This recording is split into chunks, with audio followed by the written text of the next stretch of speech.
everyone, welcome to Maths class 8th standard part 1. Let us continue with the lesson Understanding Quadrilaterals. Next topic, kinds of quadrilaterals. First, quadrilateral andre enu anta tilkomena. Any closed polygon with 4 sides, 4 angles and 4 vertices are known as quadrilaterals. Andre 4 side 4 angles 4 ವರ್ಟೈಸಸ್ ಇರಬೇಕು. ಆ ಥರ ಇರುವಂಥ ಫಿಗರನ್ನು ನಾವೇನಂತ ಕರಿತೀವಿ, ಕ್ವಾಡ್ರಿಲ್ಯಾಟರಲ್ಸ್ ಅಂತ ಕರಿತೀವಿ. ಈ ಕ್ವಾಡ್ರಿಲ್ಯಾಟರಲ್ಸಲ್ಲಿ 2 types, ಒಂದು ರೆಗ್ಯುಲರ್, ಇನ್ನೊಂದು ಇರ್ರೆಗ್ಯುಲರ್. ರೆಗ್ಯುಲರ್ ಕ್ವಾಡ್ರಿಲ್ಯಾಟರಲ್ಸ್ ಅಂದರೆ ಈ ಥರ ಆಲ್ ಸೈಡ್ಸು ಸೇಮ್ ಇರುತ್ತೆ, ಈಕ್ವಲ್ ಇರುತ್ತೆ. ಇರ್ರೆಗ್ಯುಲರ್ ಅಂದರೆ ನೋಡಿ ಈ ಥರ ಸೇಮ್ ಇರೋಲ್ಲ, ಒಂದು ದೊಡ್ಡದಾಗಿರ್ಬೋದು ಒಂದು ಚಿಕ್ಕದಾಗಿರ್ಬೋದು. ಈ ಥರ ಇರುವಂಥ ಕ್ವಾಡ್ರಿಲ್ಯಾಟರಲ್ಸ್ನ ಇರ್ರೆಗ್ಯುಲರ್ ಅಂತ ಕರಿತೀವಿ. ಇನ್ನು ಟೈಪ್ಸ್ ಆಫ್ ಕ್ವಾಡ್ರಿಲ್ಯಾಟರಲ್ಸ್ ಅನ್ನು ನೋಡೋದಾದರೆ ಅದರಲ್ಲಿ ಫಸ್ಟ್ ಬರುವಂಥದ್ದು ಟ್ರಪೀಸಿಯಂ. ಟ್ರಪೀಸಿಯಂ ಅಂದರೆ ಏನು? If a quadrilateral has 1 pair of parallel sides then it is a trapezium ಅಂತ.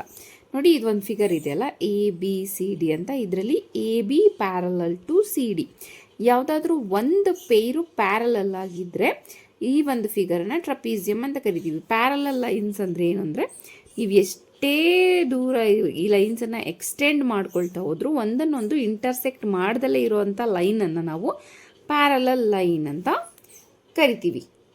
ನೆಕ್ಸ್ಟ್ ಕೈಂಡ್ ಆಫ್ ಕ್ವಾಡ್ರಿಲ್ಯಾಟರಲ್ ಅಂದರೆ ಕೈಟ್. ಕೈಟ್ ಅಂದರೆ ಗಾಳಿಪಟದ ಶೇಪಲ್ಲಿರುವಂಥ ಒಂದು quadrilateral. If the 2 pairs of adjacent sides are equal in a quadrilateral then it is called a kite ಅಂತ. ನೋಡಿ ಈ ಶೇಪಲ್ಲಿ ಇದೆಯಲ್ಲ, ಇದನ್ನು ಕೈಟ್ ಶೇಪ್ ಅಂತ ಕರಿತೀವಿ. ಅಡ್ಜಸೆಂಟ್ ಅಂದರೆ ಈ ಅಕ್ಕಪಕ್ಕದಲ್ಲಿರೋ ಅಂಥ ಲೈನ್ಸನ್ನು, ಅಡ್ಜಸೆಂಟ್ ಅಂದರೆ ಈ ಅಕ್ಕಪಕ್ಕದಲ್ಲಿ, ಅಂದರೆ A B A D are adjacents ಅಂತ ಹೇಳ್ತೀವಿ. ಅಥವಾ ಎ ಡಿಗೆ ಡಿ ಸಿ ಅಡ್ಜಸೆಂಟು, ಡಿ ಸಿಗೆ B C adjacent. So 2 pairs of adjacent sides are equal ಅಂದರೆ A B is equal to B C, A D is equal to C D. ಈ ಎರಡು line equal ಇದ್ದರೆ ಈ ಒಂದು ಫಿಗರನ್ನು ಏನಂತ ಕರಿತೀವಿ, ಕೈಟ್ ಅಂತ ಕರಿತೀವಿ. ನೋಡಿ ಇಲ್ಲಿ A B is equal to B C, A D is equal to C D.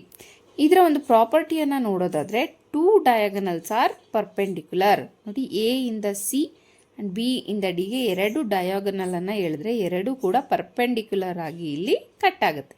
Okay, 1 diagonal bisects other one. Bisects ಅಂದರೆ ಒಂದು ಡಯಾಗನಲನ್ನು ಇನ್ನೊಂದು ಡಯಾಗನಲ್ಲು ಬೈಸೆಕ್ಟ್ ಮಾಡುತ್ತೆ ಅಂತ. ಓಕೆನಾ? So angle A is equal to angle C. ಇಲ್ಲಿರೋ ಅಂಥ ಆ್ಯಂಗಲ್ ಏನಿದೆ, angle A is equal to angle C. But angle B is not equal to angle D. ಯಾಕೆಂದರೆ ಇಲ್ಲಿರೋಂಥ ಡಿಸ್ಟೆನ್ಸ್ ಸೇಮ್ ಇದೆ, ಬಟ್ ಬಿಗೂ ಡಿಗೂ ಇರುವಂಥ ಡಿಸ್ಟೆನ್ಸನ್ನು ನೋಡಿ, ಲಾಂಗ್ ಡಿಸ್ಟೆನ್ಸ್. ಹಾಗಾಗಿ angle B not is equal to angle D, but angle A is equal to angle C. ಈ 2 ಆಪೋಸಿಟ್ ಆ್ಯಂಗಲ್ಸು ಈಕ್ವಲ್ ಇರ್ತವೆ. ಈ ಆಪೋಸಿಟ್ ಆ್ಯಂಗಲ್ಸ್ ಈಕ್ವಲ್ ಇರೋದಿಲ್ಲ. ನೆಕ್ಸ್ಟು ಪ್ಯಾರಲಲೋಗ್ರಾಮ್.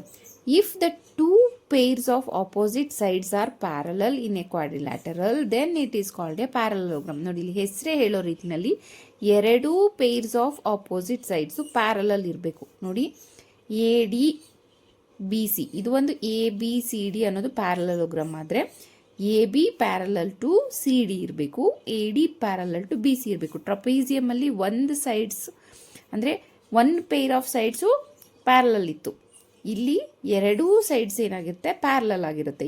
ಅದಕ್ಕೋಸ್ಕರ ಈ ಒಂದು ಫಿಗರನ್ನು ಪ್ಯಾರಲಲೋಗ್ರಾಮ್ ಅಂತ ಕರಿತೀವಿ.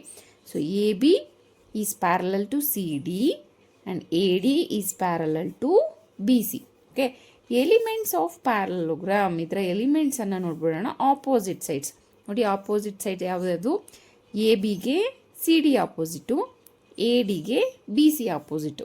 So A B and D C, A D and B C. Next opposite angles.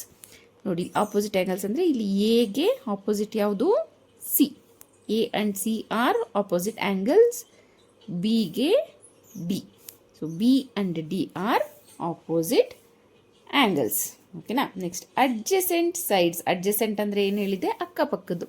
So adjacent sides ಅಂದರೆ ಎ ಬಿಗೆ ಬಿ ಸಿ ಅಡ್ಜಸೆಂಟು, ಬಿ ಸಿಗೆ ಸಿ ಡಿ ಅಡ್ಜಸೆಂಟು, ಸಿ ಡಿಗೆ ಡಿ ಎ ಅಡ್ಜಸೆಂಟು, ಡಿ ಎಗೆ ಮತ್ತು A B adjacent. ನೋಡಿ ಇಲ್ಲಿ adjacent side A B and B C, B C and D C, D C and A D and A B. So 4 ಕೂಡ ಒಂದಕ್ಕೊಂದು adjacent sides ಆಗಿರ್ತವೆ.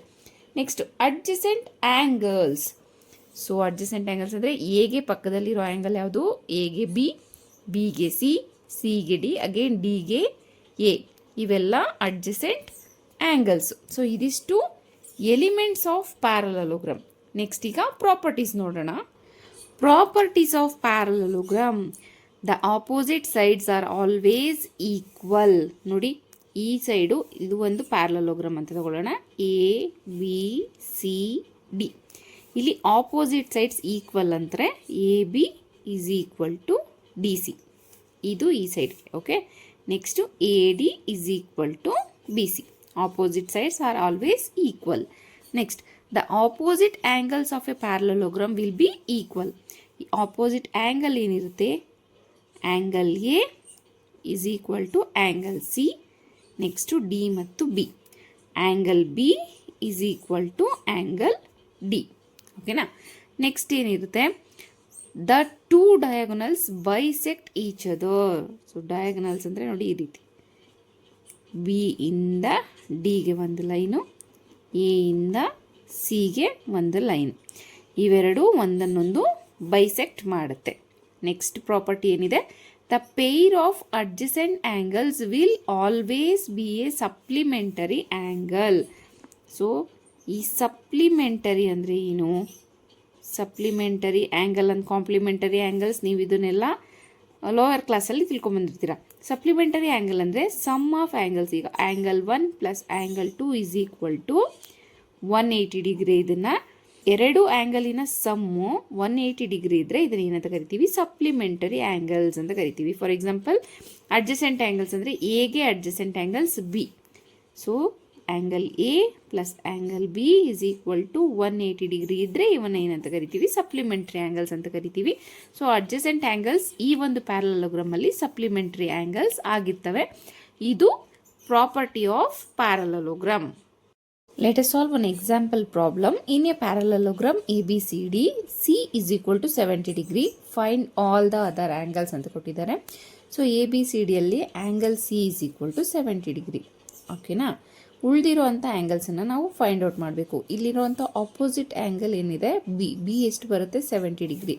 So angle B is equal to 70 degree because opposite angles are equal ಅಲ್ವಾ? So ಇವಾಗ ಇದೆಷ್ಟಾಯಿತು? 70 degree ಆಯಿತು. B ಒಂದು ಆ್ಯಂಗಲನ್ನು find out ಮಾಡಿದ್ವಿ. ನೆಕ್ಸ್ಟು ಇನ್ನು ಉಳಿದಿರೋ ಆ್ಯಂಗಲ್ಸನ್ನು ಫೈಂಡ್ ಔಟ್ ಮಾಡಬೇಕು ಅನ್ನೋದಾದರೆ B plus D, angle B plus angle D is equal to 180 degree. ಯಾಕೆಂದರೆ ಸಪ್ಲಿಮೆಂಟರಿ ಆ್ಯಂಗಲ್ಸ್ ಅಂತ ಹೇಳಿದ್ವಿ, ಅಡ್ಜಸೆಂಟ್ ಆ್ಯಂಗಲ್ಸು ಸಪ್ಲಿಮೆಂಟ್ರಿ ಅಂತ. ಸೊ ಇಲ್ಲಿ ಆ್ಯಂಗಲ್ ಬಿ ವ್ಯಾಲ್ಯೂ ಗೊತ್ತಿದೆ ನಮಗೆ 70 ಡಿಗ್ರಿ ಅಂತ, plus angle D is equal to 180 degree. So angle D is equal to 180 degree minus 70 degree. So angle D is equal to 110 degree. ಇಲ್ಲಿ angle D ಎಷ್ಟಾಯಿತು? 110. Angle D 110 ಆದರೆ angle A ಎಷ್ಟಿರುತ್ತೆ? ಅದು ಕೂಡ 110 ಇರುತ್ತೆ. So angle A is equal to 110 degree because this is also opposite angle. So ಈ ರೀತಿಯಲ್ಲಿ ಒಂದು ಆ್ಯಂಗಲನ್ನು ಕೊಟ್ಟರೆ ಉಳಿದಿರೋ ಆ್ಯಂಗಲನ್ನು ನಾವು ಫೈಂಡ್ ಔಟ್ ಮಾಡ್ಬೋದು. ಸೊ ಇದಿಷ್ಟು ಕಾನ್ಸೆಪ್ಟು ಇವತ್ತಿನ ಕ್ಲಾಸಲ್ಲಿ. ಎಕ್ಸಸೈಸನ್ನು ನೆಕ್ಸ್ಟ್ ಕ್ಲಾಸಲ್ಲಿ ಸಾಲ್ವ್ ಮಾಡೋಣ. See you in the next class. Thank you. For more videos subscribe to my channel.